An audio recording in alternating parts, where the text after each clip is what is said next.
That song was by Paul Blake and was done possibly before some of you were born. I am Rosette James Smith, Associate Counseling and Consulting Psychologist, and I am also the Guidance Counselor at the Sharpe Teachers College. Today we'll be looking at conflict resolution. What is conflict resolution? Conflict resolution is a way that two or more parties can find a peaceful solution to a disagreement among them. This disagreement may be personal, emotional, financial, or political. We also want to examine the following areas in this presentation: causes of conflict, healthy and unhealthy ways of managing and resolving conflicts, managing and resolving conflicts, competitive way, collaborative way, compromising way, accommodating or avoiding, and building the skills that can turn conflicts into opportunities. Now, it is important for all of us to note that conflict is a natural part of our lives. It is normal for conflicts to be seen in groups, organizations, and even the nation. What causes conflict, though?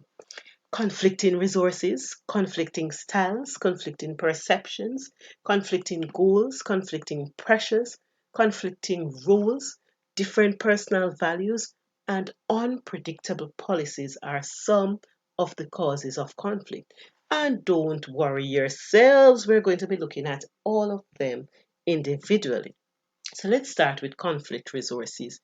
Can you imagine that little pea in that plate to be shared for so many persons?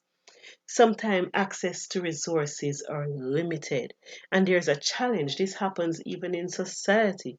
There are nations who quarrel over access to resources, children in homes, and sometimes you have an authority figure that has to decide who gets what. You also have conflicting styles because different persons have different ways of doing things.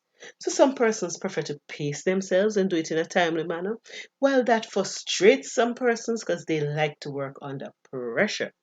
So individuals with different styles of working can end up in conflicts when they are forced to be a part of the same team or group. The ideal thing is to place persons with similar styles together, but compromise is usually a recommended solution because a lot of times that cannot work. You also have conflicting perceptions. Perceptions of what the organization goals are can be different. One person interprets it one way and one person interprets it another way.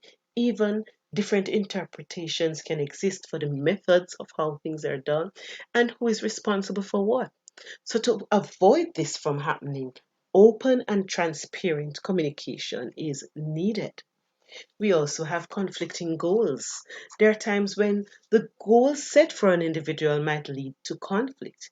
Even in classes, I know there are times when you believe the time given for an assignment is not realistic. This can happen when the goals or targets themselves don't support each other fully. Example like speed, and you want quality. Sometimes that doesn't work. You have to choose one or the other. And there are times when the power of negotiation can be seen, although the results cannot be guaranteed. When you work together and try to work out the goals and see how best you can work the best solution for each person. You also have conflicting pressures. Now, this can be personal, professional, or both.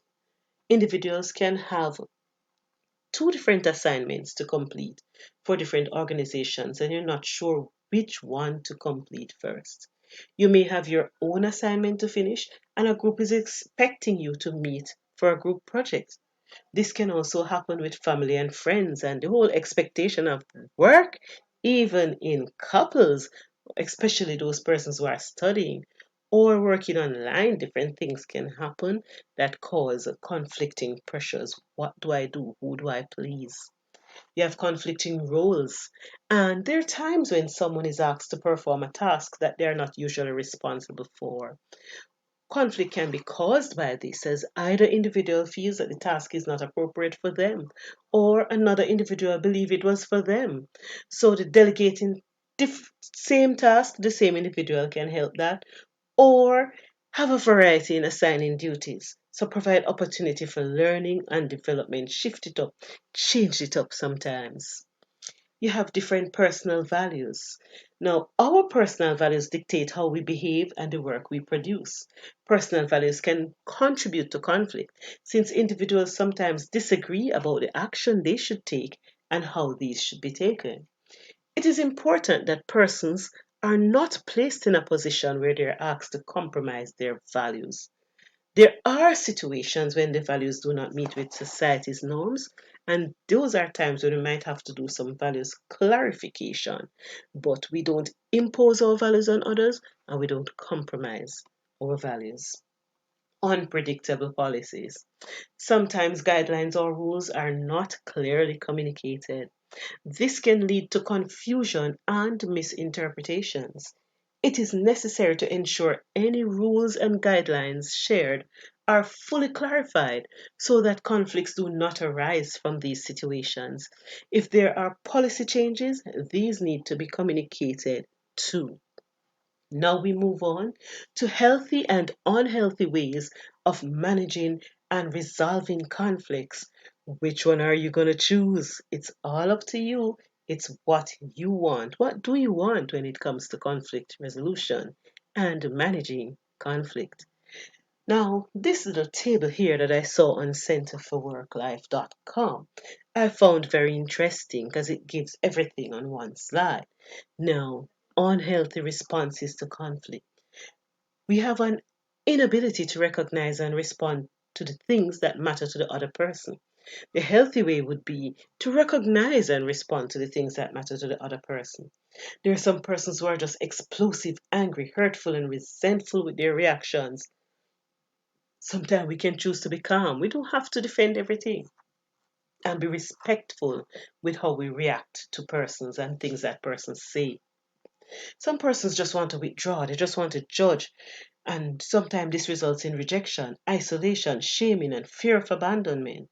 But there are times when we can show a readiness to forgive and forget, and to move past the conflict without holding resentments or anger. There are times when there's an inability to compromise or see the other person's side. The ability to seek compromise and avoid punishing is the healthy way. We also have the fear and avoidance of conflict, the expectation of bad outcomes. Oh, I just think it's going to work out bad, so I don't try.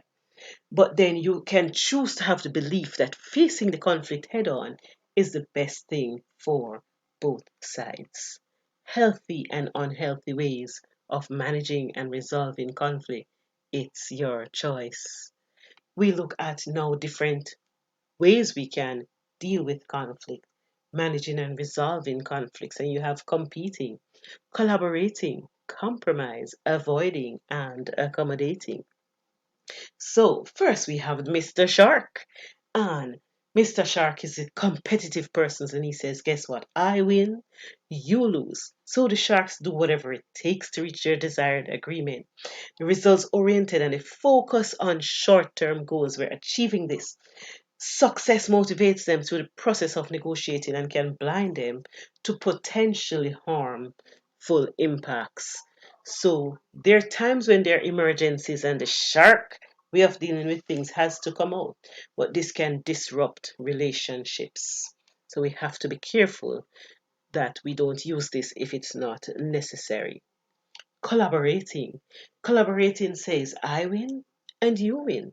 So the collaborators focus on making sure all parties have their needs met in the agreement. Value is strengthened, established, and building relationships without the compromise of the best interests of the company or of yourself. So the collaborator is like an owl. He wants to work out the problems, wants to avoid later problems. So, team building. The disadvantage, though, is that it's time consuming and it's hard to achieve. So, the collaborator has to be dedicated to task. What about compromise? I win and I lose some. You win and you lose some. Now, sometimes it is confused with the collaborating style, right? But often relinquish some terms in favor of gaining others. So it's like the fox, right? This is like a middle stage in assertiveness and cooperation.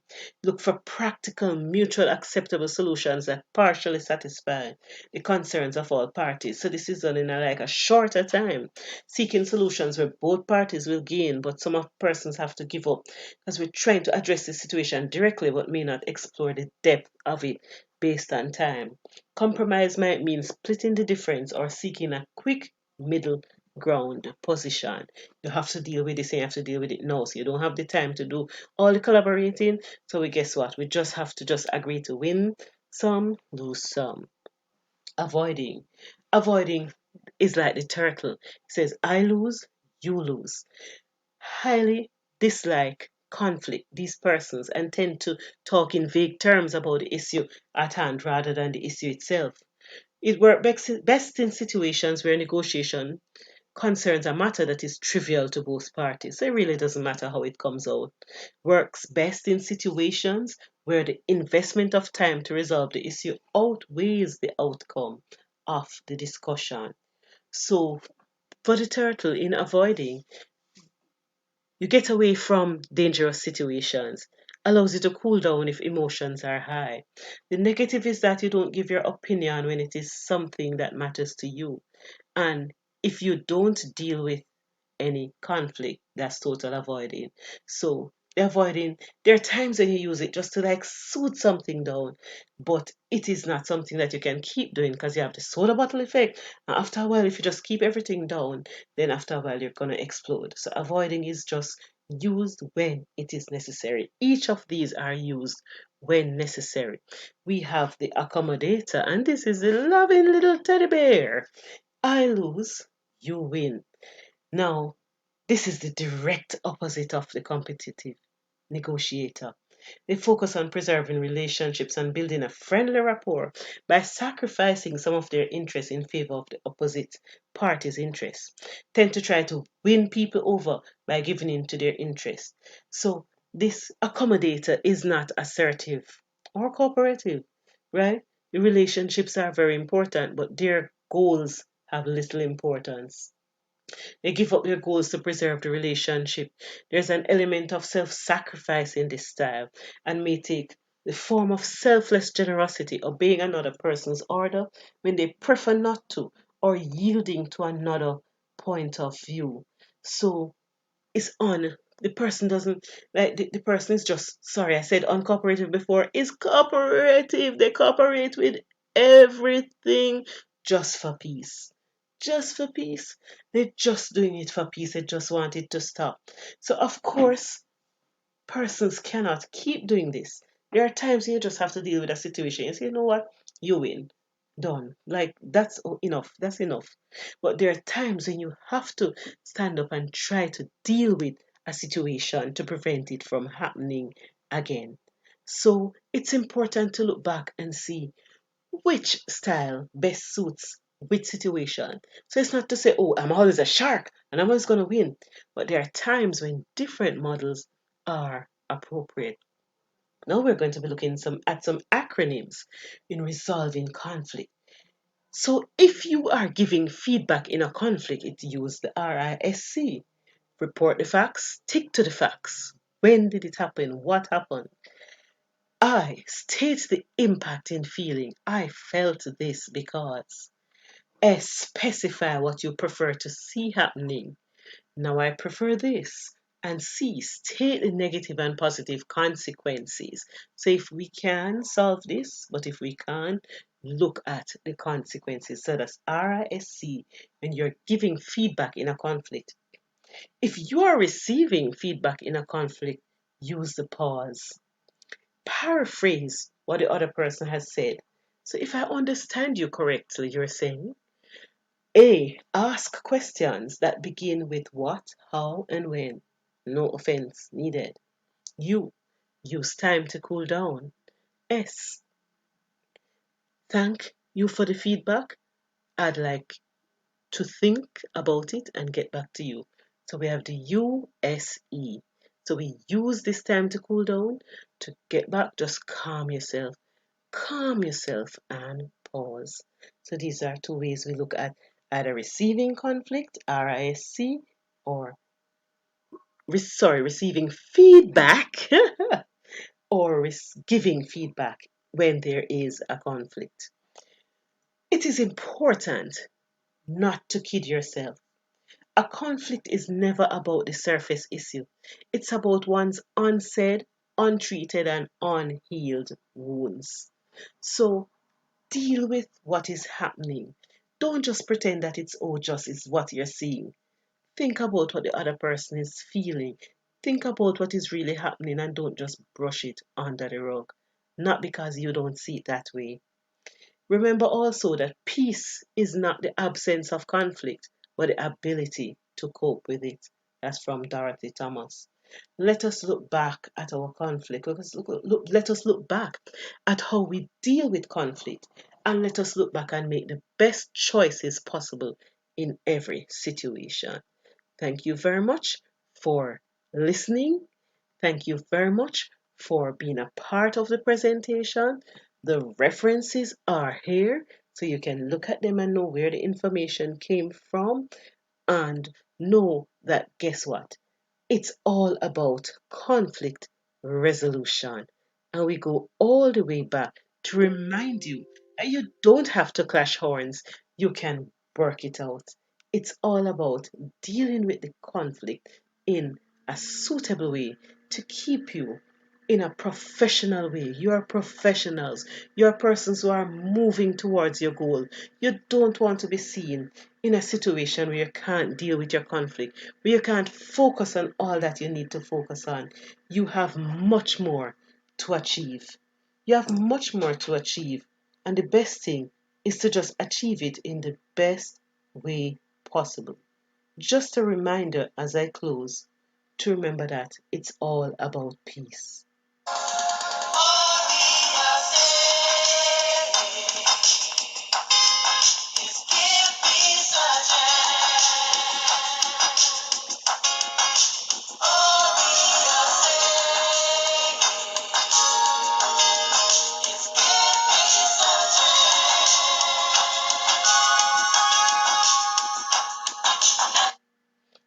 This is Rosette James Smith reminding you that it's possible to deal with conflict in an effective way. Thank you for listening.